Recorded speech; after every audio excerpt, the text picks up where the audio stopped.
오늘은 연중 33주간 화요일 11월 16일이죠. 루카복음 19장 1절에서 10절인데요. 우리가 너무나 잘 알고 있는 zak케오의 이야기입니다. 예수님께서 예리코에 들어가셔서 거리를 지나시는데 세관장 zak케오가 예수님을 보려고 정말 애쓰는 모습을 볼 수 있죠. 그래서 그 모습을 아니까 넘어가면 바로 예수님께서 오히려 zak케오에게 이렇게 말씀하십니다. zak케오야, 얼른 내려오너라. 오늘은 내가 내 집에 머물러야 하겠다. 실제로 사람의 집에 초대도 하지 않았는데 방문하겠다고 하는 일은 참 쉬운 일이 아닙니다.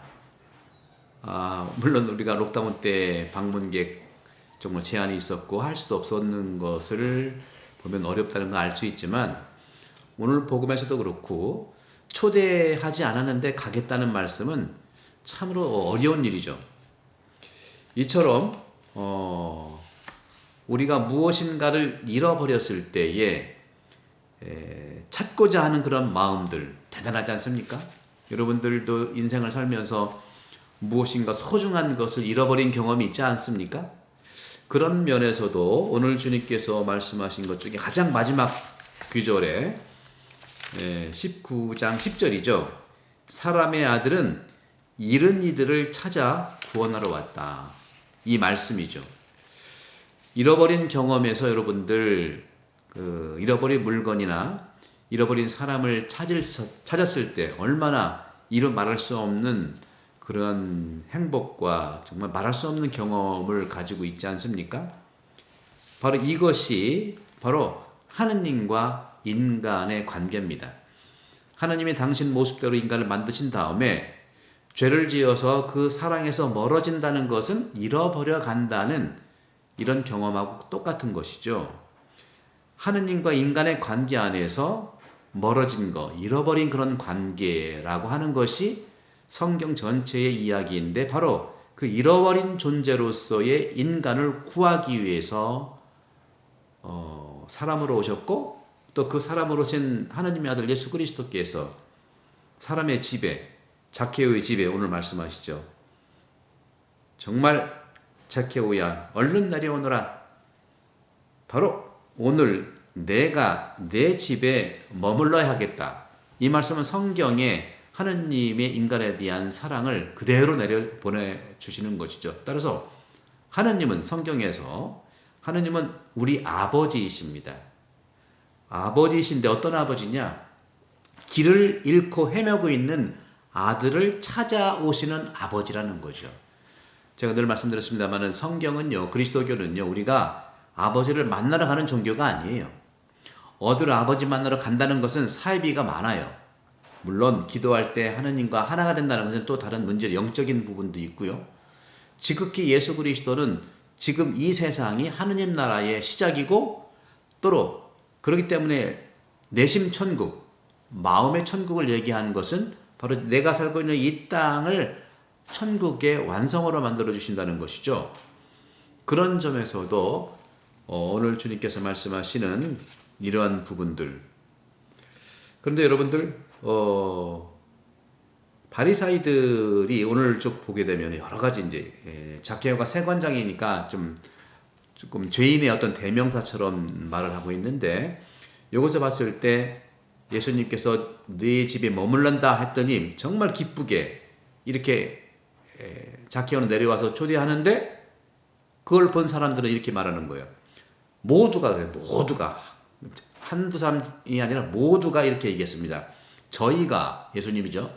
저희가 죄인의 집에 들어가 묵는군. 여러분들 그런 점들을 봤을 때 정말 그 판단하는 모습들을 많이 볼 수 있겠죠. 그러면서 zak케오의 오늘 이 자기 고백은 우리들에게 정말 오늘날에도 우리도 그렇게 되기를 초대하는 건데요. zak케오가 뭐라고 했습니까? zak케오는 주님을 맞아들여서 이렇게 말합니다. 보십시오, 주님. 제 재산의 반을 가난한 이들에게 주겠습니다. 그리고 제가 다른 사람 것을 횡령하였다면 네 곱절로 갚겠습니다. 사람은요, 크게 변하지 않는다는 이론들이 많아요. 성격이라든가 또는 윤리적 그런 그 기준을 살아가는 사람의 성격, 성향, 윤리 기준 12살 때에 형성된다는 이론이 있고, 또 3살 버릇 여름 간다는 말처럼 3, 4살에 또 이렇게 영향을 많이 받았을 때 성격 형성과 윤리 기준이 형성된다는 말을 하는데요. 바로 이런 말은 뭐냐? 인간은 변화가 불가능하다는 말을 하거든요. 또 그런 부분들이 그 일정 부분 또 있습니다. 저도 이제 학교에서 많은 우리 경험을 해보면 사제가 되겠다고 20살 때 온 신학생들이 정말 그 가정에서 사랑받았던 모습대로 그대로 사제 생활하는 것을 많이 볼 수 있어요. 중요한 것은 인간이 변화가 불가능하다는 그런 이론에 반해서 변화가 가능하다고 하는 말은 뭐냐면 인격이라든가 성향과 성격이 변한다기보다 목적과 목표가 있다면 변화를 가능하게 한다는 겁니다. 그러나 그 목적이 달성된다 하면은 또 환원될 수밖에 없는 것이 있겠죠. 그런 점에서 성격은 동일하지만 생각을 바꿀 수 있고 또 뭡니까? 또 목표를 또 새로 정할 수 있는 거죠.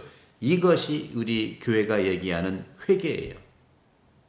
하느님 은혜의 기적이 바로 회개이지 않습니까? 오늘 바로 자케오가 변화 불가능하다는 죄인이라고 하는 그런 타이틀에서 자케오는 오늘 이 집에 구원받는 그 모습이 바로 뭡니까? 제가 내 곱절로 갚겠습니다. 가난한 이에게 내 재산의 반을 나눠주겠습니다 하는 이 회개잖아요. 이런 일들은 뭡니까? 몸이 아프다가 치유되는 것이 몸 회개라면 또 내면의 치유는 뭐겠습니까? 상처와 또 여러 가지 그 분노와 미움과 이런 것들이 있었던 나의 내면의 회개는 또 바로 이러한 자케오의 변화를 가능하게 한 거고 지금도 발생하고 있는 것이죠. 그렇기 때문에 우리는 스스로 가까이 있는 사람들을 위해서 또 나 자신을 위해서 기도를 하는 이 마음, 이것이 중요한 말씀을 드리고 싶습니다. 오늘 주님께서 말씀하십니다. 잃어버린 사람을 구하기 위해 하느님은 늘 오셨고 바로 결정적으로 예수 그리스도를 통해서 이 세상에 오셨습니다. 우리 모두 이러한 그 예수님의 이러한 끊임없는 우리들의 사랑에 대해서 감사하는 축복을 드립니다. 성부와 성령의 이름으로 감독합니다.